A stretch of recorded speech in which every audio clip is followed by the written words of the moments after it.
Durante sessão do plenário, a senadora Damares Alves expôs erros do ministro Alexandre de Moraes, expôs a revolta da população e fez um apelo ao ministro para que ao menos leia as petições que lhe são endereçadas por opositores do governo Lula. Nos inquéritos políticos conduzidos pelo ministro, é extremamente comum que as petições da defesa dos alvos do ministro e mesmo do Ministério Público sejam completamente ignoradas em flagrante contraste com as petições apresentadas por agentes da extrema esquerda, que muitas vezes são atendidas em questão de minutos, mesmo que seus autores não tenham qualquer legitimidade para peticionar. A senadora Damares Alves deu exemplos do clima de terror criado pelo ministro Alexandre de Moraes, relatando que foi desaconselhada, por exemplo, a usar verde em sua posse. Ela perguntou ao ministro: era isto mesmo que o senhor queria? Provocar medo e pavor numa nação? Damares Alves mencionou a manifestação no Rio de Janeiro e disse: nos últimos anos, não tem sido reverência, admiração, respeito o que a população brasileira tem tido, especialmente com relação ao ministro Alexandre de Moraes. Ele tem causado medo, pavor. E ontem eu vi o povo na rua demonstrando isso, mandando um recado para um ministro. Onde a gente já viu no Brasil a população acordar de manhã e ir para a rua para mandar um recado a um ministro da Suprema Corte? É para isso mesmo que aquela casa foi constituída? Para gerar pavor, medo, divisão na sociedade, horror? A senadora explicou que o ministro vem demonstrando acreditar ser infalível, mas os fatos não apontam nessa direção. Damares Alves disse: o ministro Alexandre de Moraes é um homem e, como homem, não é infalível. Ele erra. E ele precisa entender que ele é humano e que ele erra, que ele é passível de erro. E ele precisa começar a reconhecer que é possível que ele tenha errado sim, que é possível que seus assessores de gabinete tenham errado sim. As decisões do ministro Alexandre de Moraes têm sido questionadas pela sociedade, por esta casa, pela outra casa, por todos. A senadora perguntou: será possível que uma nação inteira esteja errada e que só o ministro Alexandre esteja certo? Damares Alves relatou o caso do ex-diretor da Polícia Rodoviária Federal, que segue preso, sem indícios de crime nem condenação, e relatou que um grupo de senadores fez diversos pedidos para visitá-lo na prisão, mas que esses pedidos não são sequer negados, porque nem são analisados pelo ministro.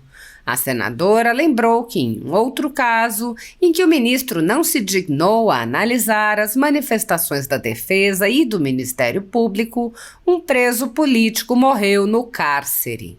Damares disse: eu poderia citar alguns exemplos, mas eu vou lembrar de um bem clássico. O ministro Alexandre acertou com relação ao Clesão? A população não tinha razão de estar na rua ontem, indignada com as decisões do ministro Alexandre de Moraes? O Clesão estava preso, doente, o Ministério Público já tinha apontado que ele estava doente, todo mundo avisando, a defesa dele avisando. Era um homem que não estava aqui na hora em que houve aquela coisa absurda em que quebraram o plenário, um homem que chega depois, com tudo provado. Esse homem morre na prisão. O ministro Alexandre estava certo naquela decisão? Será que nós vamos ter que concordar que ele estava certo? Não. A senadora apontou ainda que os Twitter Files estão revelando a todo o mundo que o ministro Alexandre de Moraes erra. Ela disse: agora a gente está diante dessas denúncias todas do empresário Elon Musk e eu vou dizer uma coisa com certeza. Se 10% do que está sendo dito forem realmente comprovados como verdade, o ministro Alexandre de Moraes errou de novo e errou feio, e a nossa democracia está sob risco. Damares Alves fez um apelo ao ministro que ao menos leia os pedidos dos senadores e alertou: Eu vim aqui dizer, eu estou preocupada com a democracia. Nós temos um ministro no Supremo Tribunal que acha que não erra. E nós temos parlamentares que acham que quando a população vai para a rua vestida de verde e amarelo, questionando as decisões desse ministro, essa população está exagerando. Não estamos exagerando. Eu nunca vi a nação brasileira se levantar e questionar decisões de um ministro como a nação está se levantando agora. Ela perguntou, e aí, ministro Alexandre de Moraes, o senhor está ou não está, com as suas decisões, colocando em risco a nossa verdadeira democracia?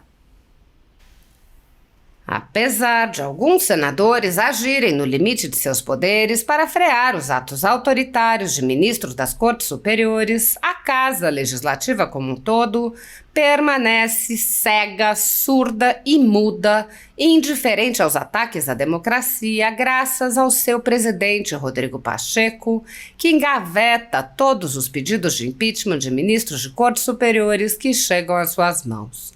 Os senadores há muito tempo têm conhecimento dos inquéritos secretos conduzidos pelo ministro Alexandre de Moraes, utilizando delegados da Polícia Federal escolhidos a dedo para promover uma imensa operação de fishing expedition contra seus adversários políticos. O desrespeito ao devido processo legal e a violação ao sistema acusatório são marcas dos inquéritos políticos conduzidos pelo ministro e já foram denunciados pela ex-procuradora-geral da República, Raquel Dodge, que promoveu o arquivamento do inquérito das fake news, e também por inúmeros juristas, inclusive em livros como Inquérito do Fim do Mundo, Sereis como Deuses e Suprema Desordem, Juristocracia e Estado de Exceção no Brasil. O ministro Alexandre de Moraes já foi chamado de xerife pelo então colega Marco Aurélio Mello pelos excessos cometidos em seus inquéritos. Até na imprensa internacional as denúncias vêm se avolumando. O ministro Cássio Nunes Marques consignou em voto as violações de direitos humanos nas prisões em massa ordenadas por Moraes. Apesar das constantes denúncias, o Senado brasileiro segue inerte. Os senadores sabem sobre os jornais que foram estourados e tiveram todos os seus equipamentos apreendidos, como a Folha Política, e sabem sobre os jornalistas perseguidos, presos e exilados. Os senadores não apenas foram informados sobre a invasão de residências de cidadãos e apreensão de bens, mas também viram sem qualquer reação operações contra seus próprios membros, o senador Harold de Oliveira e o senador Marcos Duval. Os senadores sabem que muitos meios de comunicação vêm sendo censurados há muito tempo. Os senadores souberam sobre a prisão do deputado Daniel Silveira em pleno exercício do mandato por palavras em um vídeo. Os senadores sabem que o ex-deputado voltou a ser preso por supostas violações a medidas cautelares que foram impostas em um processo que tinha sido extinto pela graça presidencial. Os senadores sabem que a graça presidencial constitucional foi cancelada. Os senadores foram informados sobre a perseguição a jornalistas que são censurados, impedidos de exercerem sua profissão e têm bens e redes sociais bloqueados. Os senadores sabem que ativistas passaram um ano em prisão domiciliar, sem sequer denúncia, obrigados a permanecer em Brasília, mesmo morando em outros estados. Os senadores sabem das violações a prerrogativas de advogados. Os senadores sabem sobre a prisão de Roberto Jefferson, presidente de um partido, e sua destituição do cargo a mando de Moraes. Os senadores sabem da censura a parlamentares. Os senadores sabem que jornais, sites e canais conservadores têm sua renda confiscada.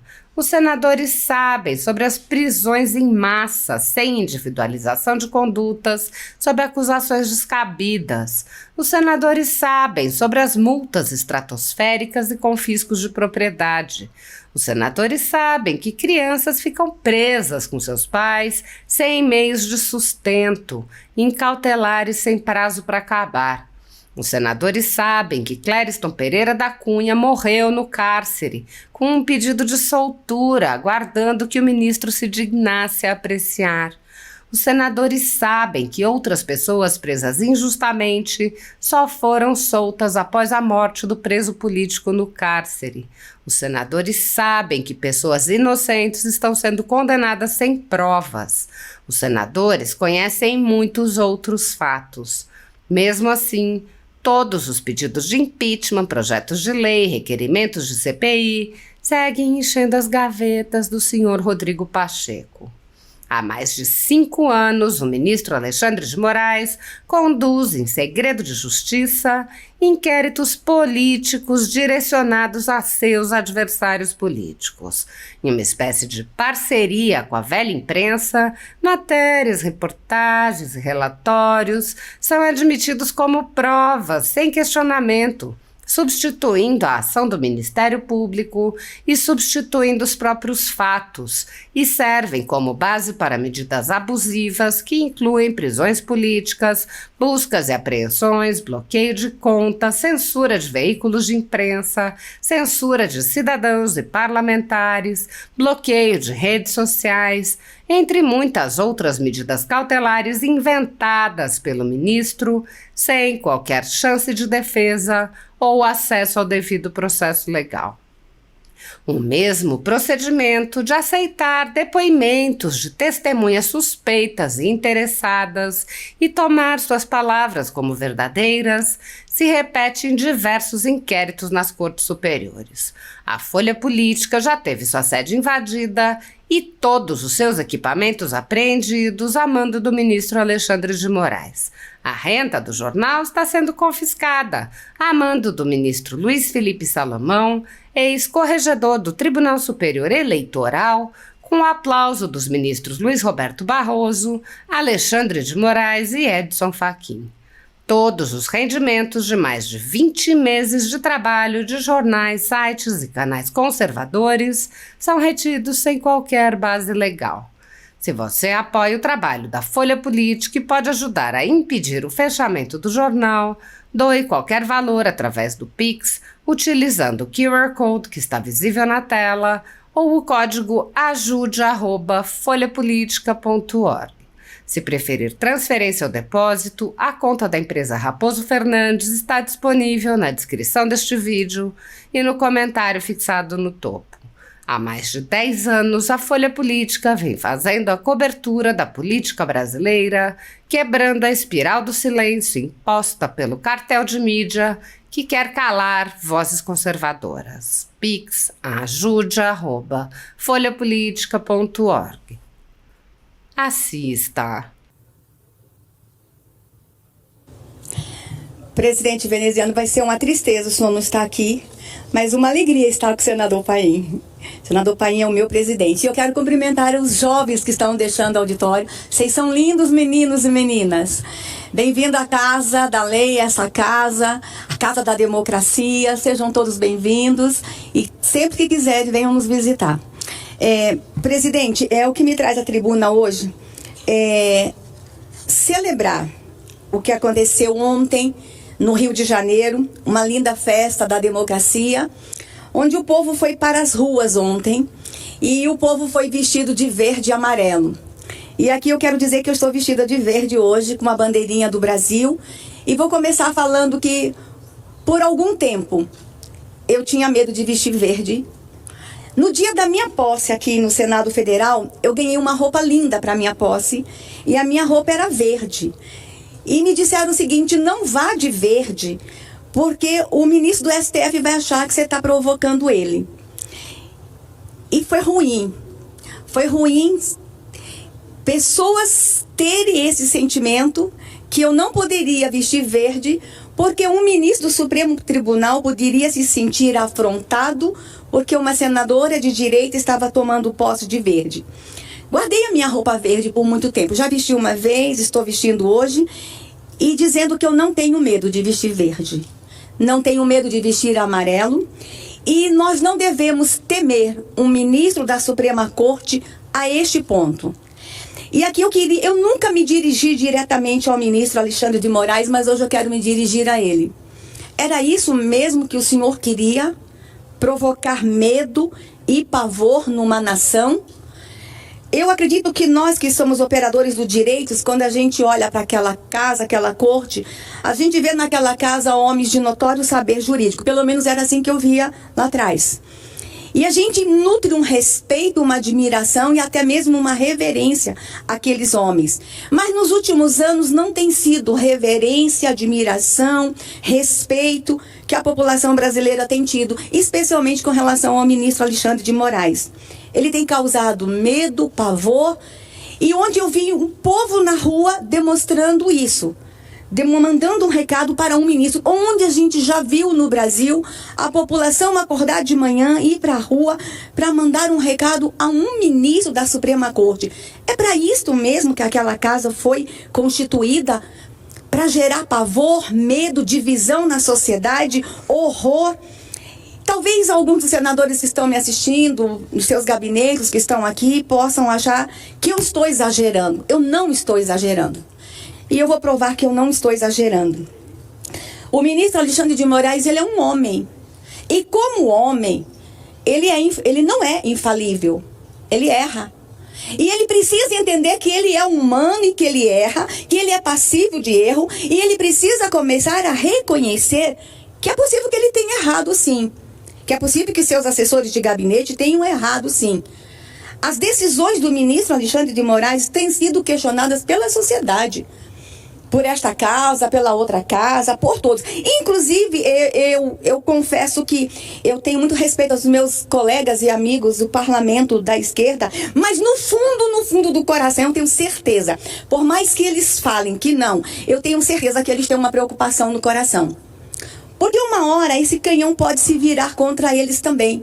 Decisões arbitrárias podem alcançar também, logo, os meus colegas de esquerda. E eu não vou ficar brigando, a minha forma de trabalhar é diferente. Eu vou continuar conversando e tentando fazer o convencimento. Será possível que uma nação inteira está errada e só o ministro Alexandre está certo? Eu poderia citar alguns exemplos, mas eu vou lembrar de um bem clássico. O ministro Alexandre acertou com relação ao Clesão. A população não tinha razão de estar na rua ontem, indignada com as decisões de Alexandre de Moraes, do ministro Alexandre de Moraes. O Clesão estava preso, doente, o Ministério Público já tinha apontado que ele estava doente, todo mundo avisando, a defesa dele avisando. Um homem que não estava aqui na hora de que houve aquela coisa absurda que quebraram o plenário, um homem que chega depois, com tudo provado, e este homem morre na prisão. O ministro Alexandre estava certo naquela decisão? Será que nós vamos ter que concordar que ele estava certo? Não. Mas eu podia citar um outro exemplo clássico. Aquele senhor que estava em situação de rua e que foi preso de forma errada e ficou meses preso. O ministro Alexandre acertou naquela decisão? Não. O ministro Alexandre erra. Erra muitas vezes em suas decisões. E foi isso que a população foi fazer na rua ontem. Por quê? Agora a gente está diante dessas denúncias todas do empresário Elon Musk. E eu vou dizer uma coisa com certeza.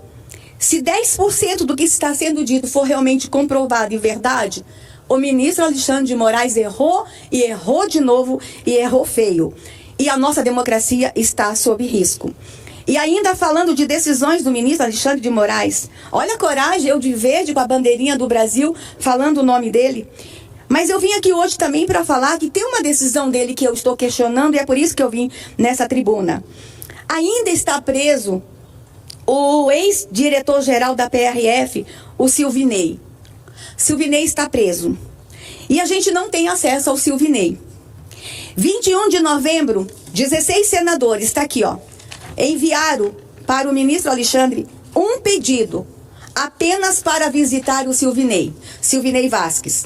Esse pedido nunca foi atendido, nem deferido, nem indeferido. Somos 16 senadores. E por que a gente queria visitá-lo no final do ano?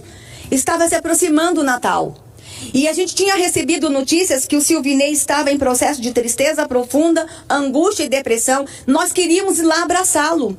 E por que o Silvinei está preso? Por um indício, uma suspeita que ele possivelmente tenha interferido no dia da eleição, no processo eleitoral lá na Bahia. Nenhum eleitor deixou de votar na Bahia por causa de Silvinei Vasquez, nenhum, mas ele continua preso. 21 de novembro, o pedido foi protocolado no gabinete do ministro Alexandre, mas ele estava muito ocupado, não atendeu. Início de dezembro, se aproximando do Natal, antes do recesso, senadores querendo ir lá abraçar o Silvinei. Os presos têm direito à visita. E nós fizemos um pedido formal.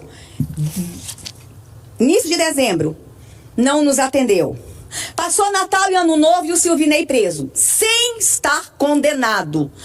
O crime dele era tão grave para que ele ficasse preso. Ele tem residência fixa, profissão, ele estava trabalhando, ele tem que ficar preso respondendo preso, uma suspeita, um indício de ter interferido no dia da eleição. Esses dias eu assisti uma reportagem de um homem que foi preso. Na hora que ele foi preso, puxaram a ficha dele, ele tinha 70 passagens na delegacia. E estava solto, respondendo a todos os processos. Silvinei Vasquez está preso, a família não mora em Brasília, a família é de longe, e a gente não conseguiu visitar. 9 de janeiro, passou Natal, Réveillon, quem sabe agora, o ministro Alexandre nos recebe, reiteramos o pedido de visita ao Silvinei. Não recebemos nenhuma resposta. Começo de fevereiro, carnaval, quem sabe agora? O judiciário está voltando do recesso, quem sabe agora eles voltam com o coração um pouquinho mais voltado para os direitos humanos. Quem sabe agora o ministro Alexandre nos permite visitar Silvinei. Início de fevereiro, novamente, telefonemas, reiteramos o pedido, nada. 1º de abril, minha assessoria vai ao gabinete do ministro Alexandre, a gente liga, a gente reitera, manda e-mail, nada. Não conseguimos ver o Silvinei no Natal, no Ano Novo, nem na Páscoa, e ele está lá. E 16 senadores da República apenas pedindo, ministro Alexandre, deixa a gente falar com ele, deixa a gente levar um abraço. E talvez algumas pessoas perguntam por que tanto interesse em visitar Silvinei. Porque ele fez nessa nação, nos últimos anos, o que muitos não fizeram. Como diretor da Polícia Rodoviária Federal, o trabalho que Silvinei fez no Brasil merece aplausos, merece reconhecimento. Eu vou falar diretamente com o que ele fez diretamente comigo. Fui ministra de uma pasta que cuidava de crianças. E nós precisávamos enfrentar a violência contra a criança no Brasil. E a instituição que mais me ajudou a enfrentar a violência contra a criança no Brasil foi a Polícia Rodoviária Federal. Dentro da Polícia Rodoviária Federal há um programa chamado já vou lembrar o nome, um programa que faz o mapeamento de todos os lugares de exploração sexual de crianças e adolescentes no Brasil. É o MAPEAR, o nome do programa. E o programa foi incrementado na gestão do Silvinei. Nós saímos pelo Brasil prendendo abusadores, exploradores de crianças e pedófilos. O trabalho que Silvinei fez nessa nação para se prevenir, para enfrentar também o tráfico humano, o tráfico de mulheres, o tráfico de crianças, foi incrível. Silvinei não tinha hora, não tinha dia, não tinha momento, bastava a gente ligar, lá estava ele e a gloriosa Polícia Rodoviária Federal protegendo crianças. Não é justo um homem, um dos homens que mais protegeu crianças no Brasil, está no cárcere, sem condenação. Está no cárcere e impedido que os amigos, senadores, o visitam. Alexandre de Moraes não erra? Erra. Eu vim à tribuna hoje, já que ele não atende o requerimento, o ofício, o telefonema, eu vim à tribuna hoje apelar ao ministro Alexandre de Moraes. Dá uma lida no nosso requerimento, ministro. Nos autorize visitar o Silvinei, mas nos autorize visitar também o Coronel Naime. Acho que o Brasil esqueceu que o Coronel Naime continua preso. Coronel da PM, pai de uma criança com deficiência, um homem que fez tanto no meu Distrito Federal. Teve um momento aqui no Distrito Federal que eram 5 coronéis nossos presos, 5 heróis da população brasileira presos, da população do Distrito Federal preso. Eu vim aqui dizer, eu estou preocupada com a democracia. Nós temos um ministro no Supremo Tribunal que acha que não erra. E nós temos parlamentares que acham que quando a população vai para a rua, vestida de verde e amarelo, questionando as decisões desse ministro, que essa população está exagerando. Não estamos exagerando. Eu nunca vi a nação brasileira se levantar e questionar decisões de um ministro como a nação está se levantando agora. Eu não pude estar no evento ontem no Rio de Janeiro, mas estarei nos próximos e nos próximos e nos próximos. Eu tenho certeza que essa onda verde e amarela, demonstrando indignação de forma ordeira. O evento ontem foi bonito, foi ordeiro, como foi o de São Paulo também. Eu tenho certeza que muitos eventos acontecerão.